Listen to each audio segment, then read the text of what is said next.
ताकद म्हणजे काय, शेवटी समाजाचा बळ आणि माणसाला मनातून इच्छा लागते कुठलं काम करायला.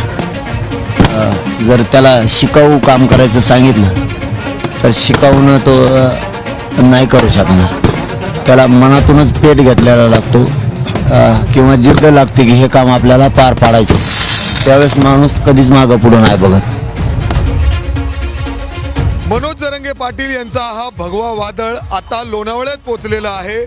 लाखोच्या संख्येने मराठा बांधव या ठिकाणी या मैदानावर पोहोचलेले आहेत, जिथं काही वेळातच मनोज जरंगे पाटील एक सभा देखील घेणार आहेत. आणि त्यापूर्वी जर आपण बघितलं तर रात्रभर प्रवास करून जे मोर्चेकरी या ठिकाणी पोहोचलेले आहेत त्यांच्यासाठी नाश्त्याची सोय करण्यात आलेली आहे. अगदी भाकर आणि त्याचबरोबर ठेचा आणि चटणी अशा पद्धतीने हा नाश्ता या ठिकाणी दिला जातोय. आपण बघू शकतो. हा कुठून, घरातून आणलाय, कुठून? प्रत्येकाच्या घराघरातून आपण गोळा केलेला आहे. ज्या माऊली मातांनी जे दिलंय ते सर्व आपण इथं घेतलेलं आहे.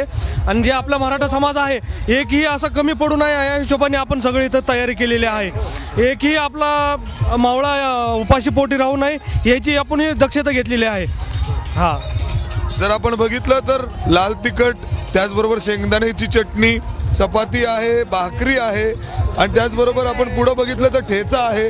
अशा पद्धतीने पूर्ण व्यवस्था आहे.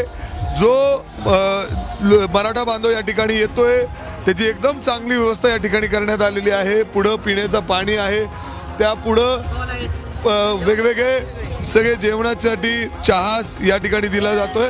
आणि जर आपण लोक बघितलं तर अशा पद्धतीने इथं बसून या नाश्त्याचा आस्वाद घेत आहेत, इथं जेवतायत, नाश्ता करतायत आणि त्यानंतर पुढं आपल्याला मोर्चा पनवेलला पुढचा मुक्काम असणार आहे. त्या मार्गावर हे निघणार आहेत. त्यापूर्वी आपण बघू शकतो अशा पद्धतीने प्रत्येक जो मराठा मावळा किंवा मराठा बांधव या ठिकाणी आलेला आहे अशा पद्धतीने या मैदानावर बसून नाश्ता करतायत.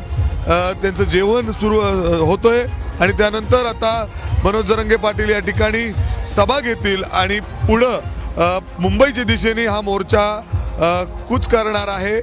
आणि आज संध्याकाळचा मुक्काम पनवेल या ठिकाणी असणार आहे. कॅमेरामॅन अमोल गवाळेसह मी मिकी गई, एबीपी माझा, लोणावळा. एबीपी माझा, उघडा डोळे बघा नीट.